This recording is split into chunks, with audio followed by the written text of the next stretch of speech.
भी ऐसे श्लोक देते दूसरा कोई तुम्हारा अवतार नहीं कर सकता, अपना अवतार करने के लिए सामना करना होगा। ऐसा क्रांतिकारी बुद्धिदेव ने परम पूज्य डॉक्टर बाबा साहब अम्बेडकर ने बताया। इस देश में जीवन सबसे पहले सामाजिक न्याय के सार्वजनिक क्रांति को नहीं बनाना, संपूर्ण विश्व क्रांति नेशनल क्रांति का संदेश देने वाले महात्मा सुधार नहीं बनाना। आज के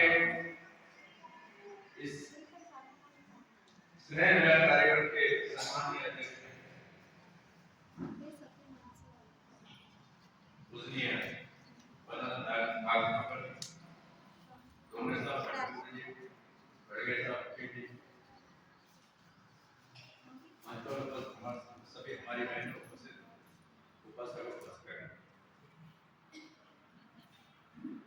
जिस तरीके से कार्यक्रम शुरू है, विषय बदलते जा रहा है माना, और जिस तरीके से विषय बदल रहा है उस तरह से लग रहा है कि हम बहुत कुछ बोलना चाहिए, लेकिन मैं हर बार ये कहता हूँ कि जिस तरीके से अभी आपने अंधश्रद्धा का प्रयोग देखा,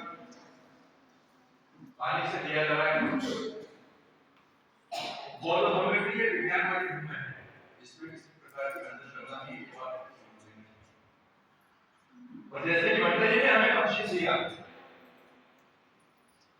ये सारी चीजें बच्चों को हम लोग बहुत नजदीक में विश्वास करा था, अभी भी कह रहा हूँ, क्योंकि ये आज के युग में आज के लिए समझना हमारे लिए अत्यंत आवश्यक है कि पंचशील हमारे लिए कितना इंपॉर्टेंट है, पंचशील में कितनी ताकत है,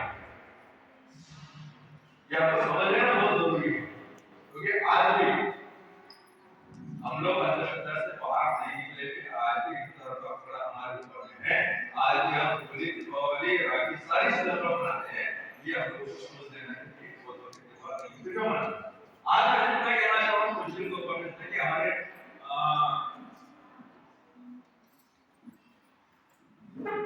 किसी ने तो कहा, कहीं ने कहा कि ये कार्य सबसे ज्यादा महिलाएं ऊपर जवाबदारी को सबसे ज्यादा महिलाएं अंधश्रद्धा में। मैं इतना कहना चाहता हूँ, आज ये बच्चे नंबर बैठे ना छोटे, अगर उनको आपको बढ़वाना होगा, उनको आपको लगता होगा कि विज्ञानवादी दृष्टिकोण उनको देना होगा, तो आपको पंचशील का पालन करना आवश्यक है, क्योंकि पंचशील में वो ताकत है कि सहयोग को एक पहचान कराना ही पंचशील का काम है। मैं कितने पानी में हूँ, मैं कितना अच्छा हूँ, मैं कितना बुरा हूँ, इसकी पहचान पंचशील कराता है। और हर आने वाली बुराइयों से अगर आपने बच्चों को, अपनी पीढ़ी को अगर बचाना हो, तो पंचशील का पालन करना हमारे लिए अत्यंत आवश्यक है। पंचशील में कितनी ताकत है कि आपको बुराइयों से बचा सकते हैं, आपका पालन। अगर पंचशील का पालन नहीं करते हो तो आप गड्ढे में जा सकते हैं।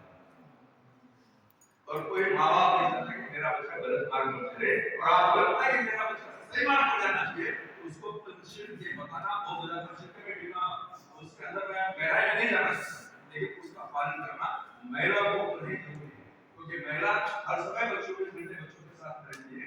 बच्चों को अगर लगाना है, या हमेशा का पाठ पढ़ाना है, ये करने से स्वर मिल जाएगा, ये करने से मैं आकर लगाएगा तो पास होगा, ये सारी चीजें बताने का काम मार्ग। तो हमें समझ लेना है हमारे बहनों को कि हमें पंचशील को समझना है। अरे यहाँ बैठे तो हम लोग बिहार में नहीं जाते होगा, बिहार में जाता होगा कि पंचशील का अर्थ नहीं मालूम होगा, इसे हमको समझना है। आज दिया यहाँ पर होता है, पानी से जला है, हिसाब की घटना है। भगवान बाबू चाहते थे चमत्कार कर सकते थे, चमत्कार दिखा सकते थे, वो तो दुनिया के पहले मनोवैज्ञानिक थे, सामने वाले मन में क्या चल रहा है ये जान लेते थे। तो कुछ लोगों का इकलौता सामने काटा पड़ गया। ये बात हमारे समझने वाली कि सांप के काटने से आप सारे लोग जब एक सांप ने काटा तो बस करने तो मरता ही, और सारे सांप एक दिन नहीं होते, हम तो वैसे भी आदमी नशे से मार जाता है। लेकिन कुछ ब्राह्मणों ने भगवान बुद्ध का मजाक बनाने की कोशिश सबके पास में हुई, तो कुछ ब्राह्मणों ने ऐसा कहा कि आप कुछ एक ही आदमी बता सकते हैं, वो आप उनके पास में लेके जाओ। वो बुद्ध ने किसान बच्चों को बच्चों को ले जाते हुए आते हुए देखा अपनी, उसने बोले कि मेरा बुढ़ापे का सहारा ये मेरा अंडा है, आपको इसको जीवित करना है। बुद्ध ने जाना, बुद्ध चाहते थे मतलब करके उसको जीवित करने से बहुत दिखा सकते हैं, लेकिन जैसा कि है ना कि खाने से दिया जाता है तो बता सकते हैं कि बुद्ध ने वैसा नहीं बताया। बुद्ध ने किसान बच्चों के दिमाग में डाले,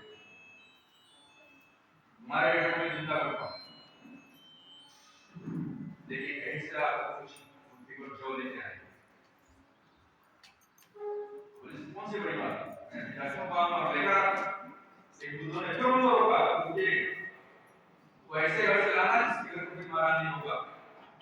वो बोलेगा क्यों? इधर मुझे थोड़ी सी जोर दीजिए, लोगों को देना चाहिए। उससे पूछा कि आपके बड़े किसकी मैया हुई है? किसने बताया मेरा बाप मरा है? किसने बताया बेटा गया? किसने बताया पति गया? किसने कहा बेटी गई, बहन गई, मां गई? ये सारी पूरे गांव में हमने बात की, एक भी घर ऐसा नहीं मिलता किसी घर में कोई मर किसी की मौत नहीं हुई। और कितना कितना लोगों को समझ में आता है सबके घर में किसी की मौत हुई है। और मेरा बेटा जब मारा है नानी बाबा के पास में आती और बेटी में चलेगा पूरे गांव में अपने मुझे कोई घर ऐसा नहीं बोला परिवार में कोई सदस्य मारा नहीं। ये बात समझने वाली कि हर किसी को मैंने कोई ना कोई पैदा हो उसको मरना ही लेकिन तब तो समझ में सारी चीजें आती है क्योंकि उसको समझाने के लिए भगवान खुद ने एक सपना तो ये सारी चीजें करके उसने हाथ बोली और उसने बोला कि मेरा वो भगवान बुद्ध के शरण विष्णु प्रसन्न हो सत्संग कहने का तात्पर्य है सिर्फ नहीं कोई बात लोगों को समझ नहीं और भगवान बुद्ध का तो ये विज्ञान माध्यम है और विज्ञान बात क्या आप लोग पूछे कि विज्ञान क्या है? विज्ञान ये जो मशीन हम देख रहे हैं इसको कैसे करते हैं इसको हम चर्चा करते हैं जो सही गलती परख करते हैं ये विज्ञान है। ये आपको समझ में आता है जिसका पुरावा है जिसका सबूत है ये विज्ञान है और बाकी दूसरे चीजें आपको करने से गरज नहीं है। मैं सिर्फ इतना कहना चाहता हूं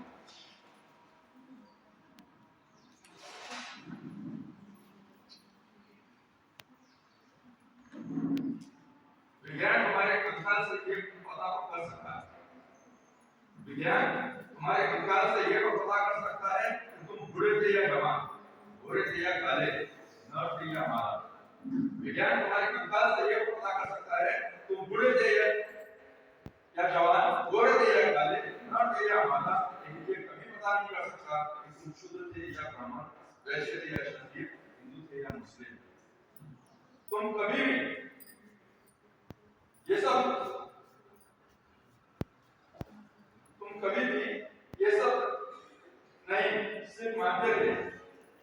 तुम कभी भी ये सब नहीं थे सिर्फ मानते थे और मानने का कोई मूल्य नहीं होगा बल्कि भूलने का होता है। जो है बुद्ध कहते हैं आप बोलते हैं ना बाप दीवाने को श्रद्धा कर आज हमें हमारे होने का कोई अस्तित्व है ही नहीं। हमारे माँ बाप ने इसलिए हमें और हम हैं इसलिए हमारे बच्चे ये हमारे होने का सत्य और ये जो सारी चीजें जो है जो अविज्ञान वाली उसको हमको निकालना है विज्ञान वाली चीजों को हमको अपनाना है। ये तो कागज कहते हैं बाबा साहब कहते हैं। मैं सिर्फ इतना कहना चाहता हूँ आज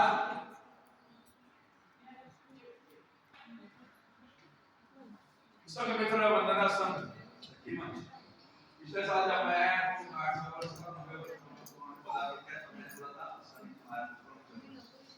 दिनों का स्ट्राइक मार्च कौन चल रहे हैं पहला मंडल मुझे बिल्कुल नहीं पता लेकिन आज मैं ये कहना चाहता हूँ कि आज नवा वर्ष अक्टूबर उसमें आपको आगे होंगे ग्राम में दो लेकिन आप 10 वर्ष का प्रदान कर रहे हो आप 10 से पार करना के ऊपर आप बढ़ रहे हो लेकिन 10 से पार करने को उसका पालन करना पड़ेगा उसके बगैर सारी चीजें चलने वाली नहीं है। लेकिन संविधान के ऊपर यहाँ पे बात की थी ताकि रक्षा जाने की आया है हमारे बड़े गुरु जी ने सुना को में बोला है मैंने उसके ऊपर कोई वीडियो नहीं आने वाला लेकिन सिर्फ इतना संविधान के ऊपर में बात बहुत कुछ आज बहुत कुछ हमने मिला ये संविधान की वजह से मिला है और सारी चीजें जिस तरह का खाना खा रहे रहने का अधिकार आपको संविधान दे रहा है पढ़ने का अधिकार संविधान दे रहा है हमको नौकरी का अधिकार संविधान दे रहा है और जीने का अधिकार भी हमको संविधान दे रहा है। हमें यहाँ पर जो मेडिकल फैसिलिटीज मिल रही है वो भी संविधान की वजह से मिल रही है। ये सारी चीजें जो आपको संविधान दे रहा है धर्म हमको कुछ नहीं देता ये ध्यान रख लें सारी चीजें मिल रही है ये संविधान की वजह से मिल रही है। देश का रहने का अधिकार भी संविधान से है। बाबा संविधान लिखने के पहले सारे अधिकार हमको नहीं थे संविधान लिखने के बाद तमाम अधिकार हम लोगों को मिले हैं। तो संविधान लिखने के पहले तो किसी पंडित पुजारी ने किसी और बलात्कार करता तो उसको पर पैगाम नहीं होती थी।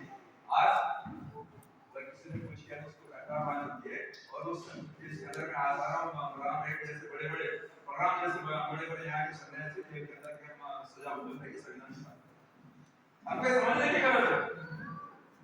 संविधान कितना इंपॉर्टेंट है संविधान के ऊपर में आज आने की बात आती है,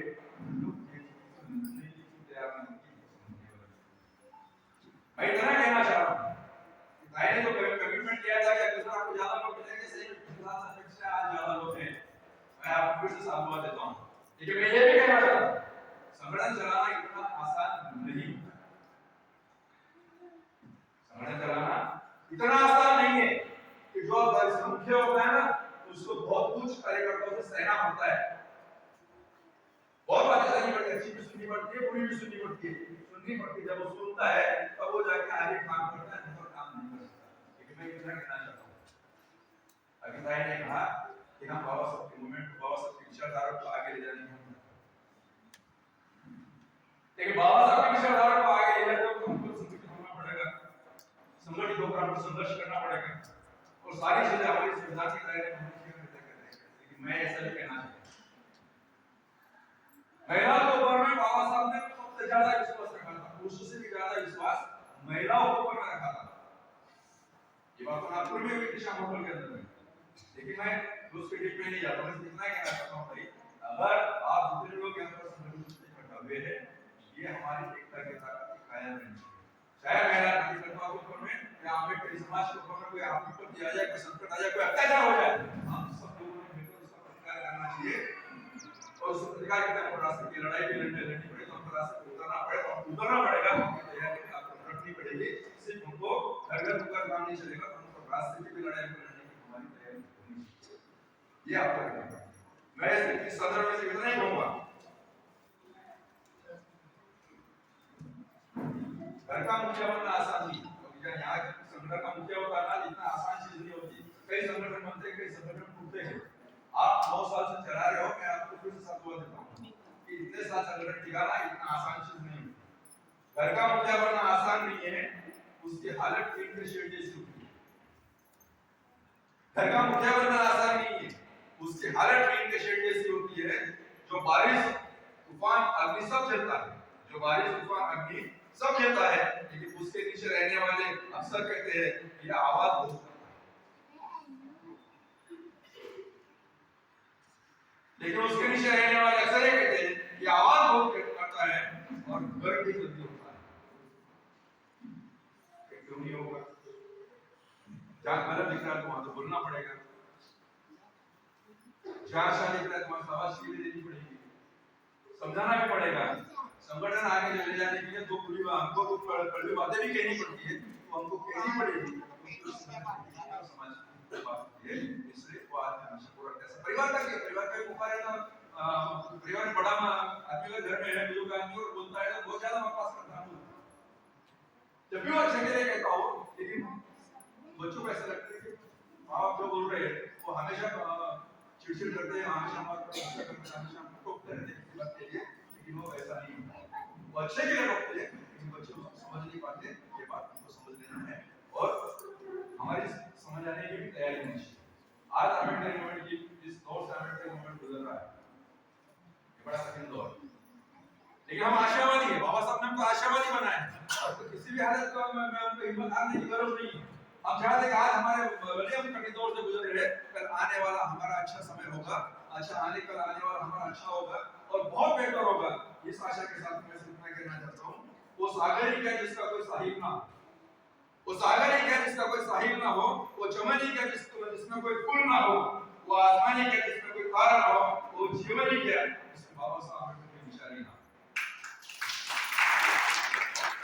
आज हम लोग जो भी बाबा साहब अम्बेडकर की वजह से, और आज बाबा साहब अम्बेडकर की विचारधारा को हमको आगे बढ़ाना है, तो सबसे पहले हमको किसी को तीसरे के ऊपर में विश्वास करने की जरूरत नहीं। ये विचारधारा को हमारे घर से शुरुआत करनी चाहिए, एक चर्चा हमारे घर में होनी चाहिए, पति पत्नी में होनी चाहिए, बच्चों के होनी चाहिए, उनको बताना चाहिए अम्बेडकर क्या है, अम्बेडकर मिशन क्या है, और तब जाके हम अपने परिवार में बताएंगे, तब जाके हम दूसरों को बता सकते हैं। और जब तक हम दूसरों को हम खुद अमल में नहीं लाएंगे, दूसरों को कैसे बता सकते हैं?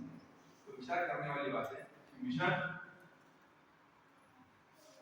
बाबा साहब तो खुद ही कहते हैं कि मिशन में काम करना फांसी के फंदे पर चढ़ने जैसा है और इतना आसान नहीं होता, लेकिन हम तो रोज रोज करने बेहतर है कि एक बार संगठन में आकर ईमानदारी से काम करने। और मैं बोलता हूँ जिन लोग समझ हम लोग 60 साल के हो चुके हैं, और जो अपने आप को सीनियर सिटीजन कहते हैं, घर का शक्कर मारने से बेहतर है कि अम्बेडकर आंदोलन में आगे बढ़े, कम से कम शहीद तो कहलाओ। घर बैठे मरने से कोई पूछने वाला नहीं है। अम्बेडकर मूवमेंट में आओ, लड़ो, संघर्ष करो, शहादत पाओ। और आज इस तरीके से जो कार्यक्रम यहाँ पर आयोजित किया, फिर मैं आपको साधुवाद देता हूँ और पंचशील का पालन अपने बच्चों के साथ अपने घर में उनसे कराइए। आने वाले समय में होते ना 4 साल के बच्चों को, 6 साल के बच्चों को बलात्कार होते हैं, अगर ये सारी चीजें पंचशील आप समझाओगे तो ये कम से इसको रुकावट आएगी और ये आने वाला है अपने बच्चों को नहीं हो सका, अपने बच्चों को आने वाली पीढ़ी को सुरक्षित रख सकेंगे। इतना ही कहता हूँ और अपने शब्दों में विराम देता हूँ। जय हिंद।